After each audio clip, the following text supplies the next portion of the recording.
day, sir. I'm Casey Fungo from Our Lady of Fatima University, your student nurse for today. So, for verification po, kindly state your name. Christian Janton mo. Okay. Age. 17. Okay.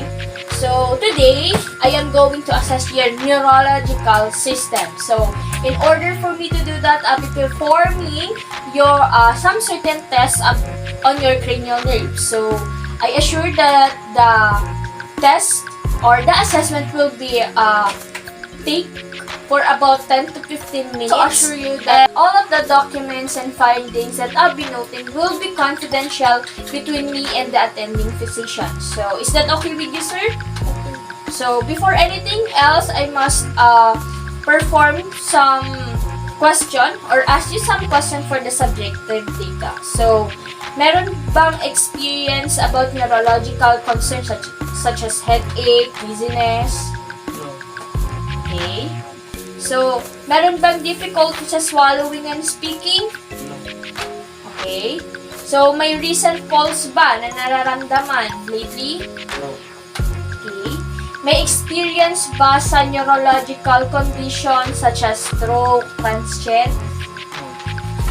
Wala naman. So, nagtitake ba ng current medication? No. Sa past history naman, meron bang member ng family niyo na meron neurological condition? Wala. So, first, I must perform the hand hygiene and provide you some privacy. I must close first the curtain.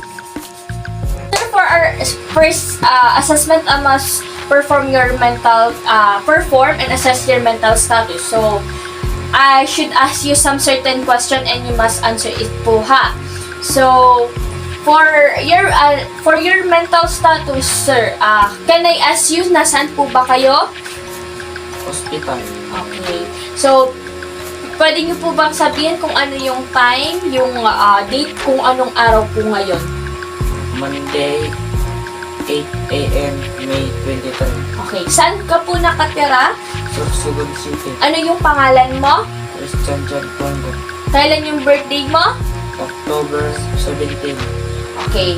So, next is, meron bang time na hindi ka nakakaalala?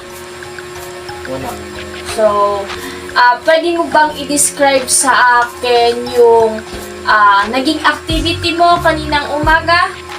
Simula nung nagising ka until now? Gumising, tapos nag-exercise, kumain, tapos pumunta na dito. Okay. Good naman. So, comfortable ba? Oo. Very good. So, can you state naman, ano yung kinain mo kanina sa breakfast?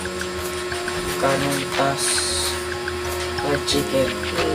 That's good naman. So, the next step that I'll be asking to you is, yung gagawin ko lang is, may sasabihin ako na ilang word or numbers. Then, yung gagawin mo ngayon is susundan or gagayahin yung sinabi ko. So, 2, 4, 6, 8.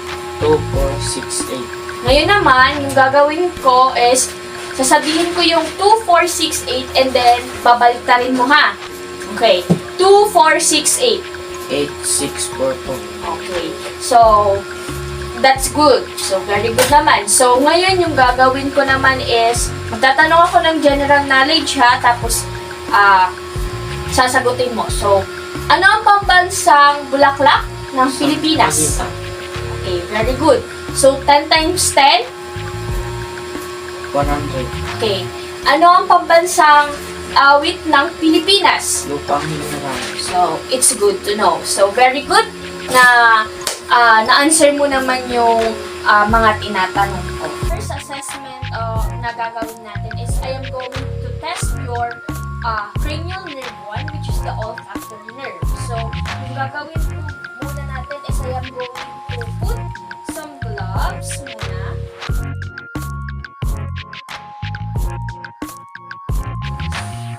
So, since nakalagay na ako ng gloves, yung gagawin po natin is dyan. Yung gagawin natin is hahawakan mo yung kabilang ilong mo i-occlude mo po yung ilong mo, tapos pumikit ka, may amoy ako sa'yo, tapos yung gagawin mo is, i-describe mo, or sasabihin mo kung ano yung na amoy mo. So, naintindihan pa? So, Christian, kindly, pakiano ng ilong mo. Hawakan, and then, pikit ang mata.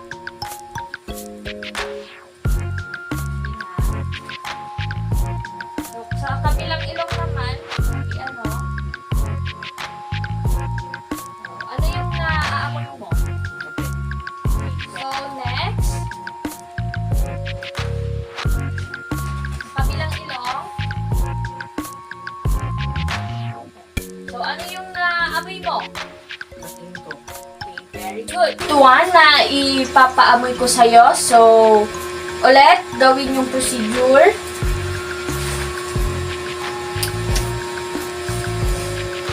Kabilang ilong. So, sabihin. Mabango. Okay, very good. So, as far as I can see na lahat ng pinamoy ko sa'yo is na-identify mo, which is good to know. The next assessment that we are going to do is to test your cranial nerve 3, 4, and 6, the oculomotor, the trochlear, and as well as the abducens. So, we're going to do the 6 cardinal field of gaze. So, yung gagawin mo is you are just going to stare at this pen light, and then dapat hindi mag-tilt yung head mo, dapat mata lang, susundan lang. So, is that clear? Okay, so look at this pen.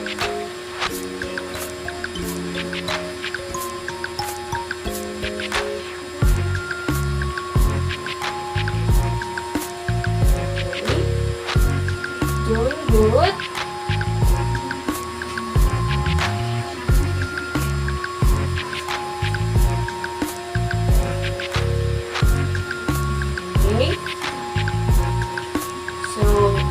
Very good.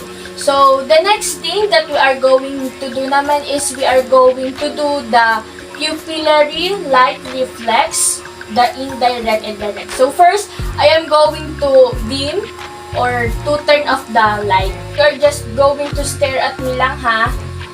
Stare at me lang, and then I am going to light my pen light.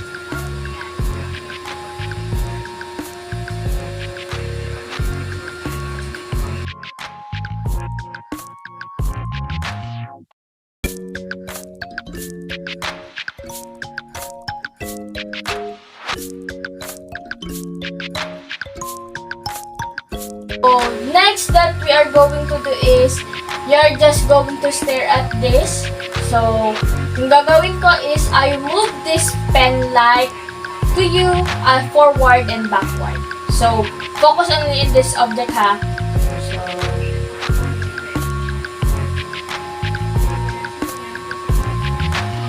okay. So, very good. So, the test, as I can see, as we do the cranial nerve 3, 4, and 6, I can see that the result that you show or demonstrate is all normal. And the next thing that we are going to assess is to assess your trigeminal cranial nerve or your cranial nerve 5. So, can you please clench your teeth? Later, ha?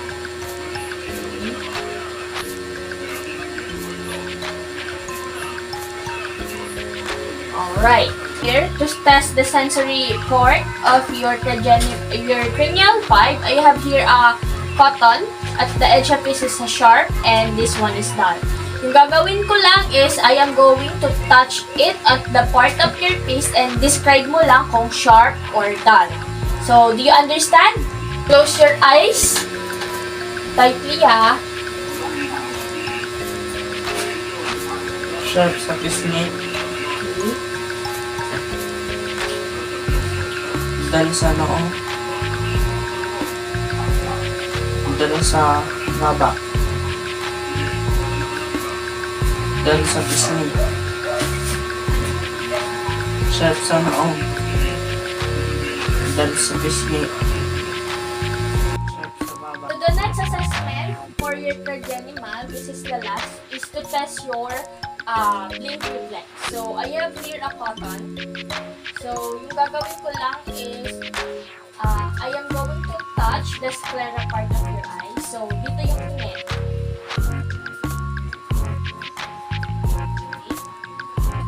Dito naman, sleep lang. Yung kanina, dito lang.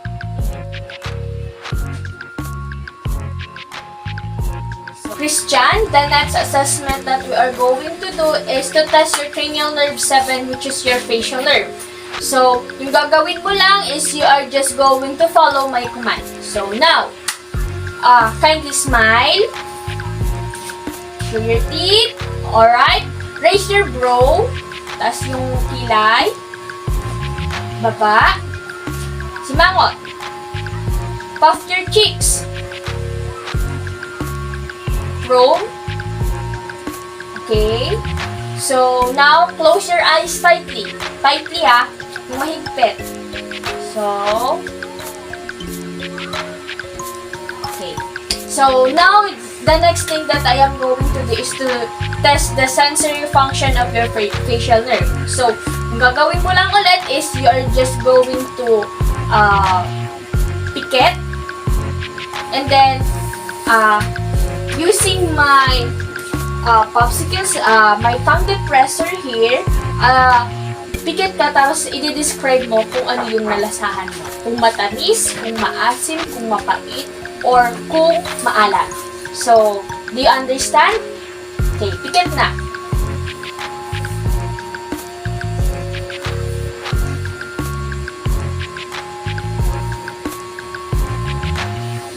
Show your tongue.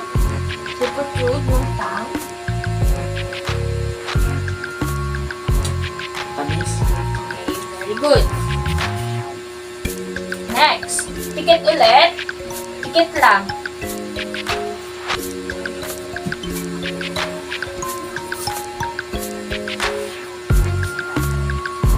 Mapait. So, next, pikit lang. Pikit lang.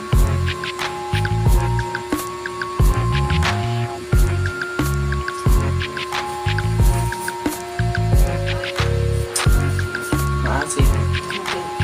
So, alright. See, as I assess your cranial nerve 7, I can see that all of your facial feature is normal and symmetric.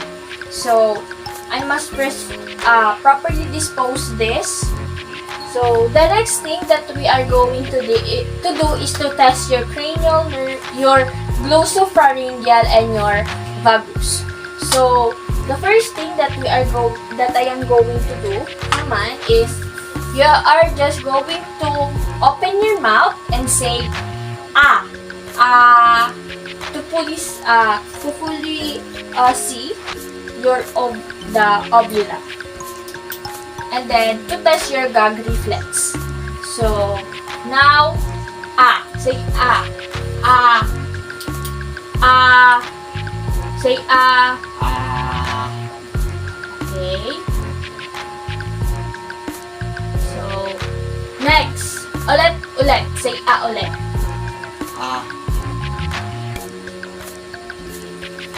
So now to test the if you have an ability to swallow, so using this, kindly swallow naman.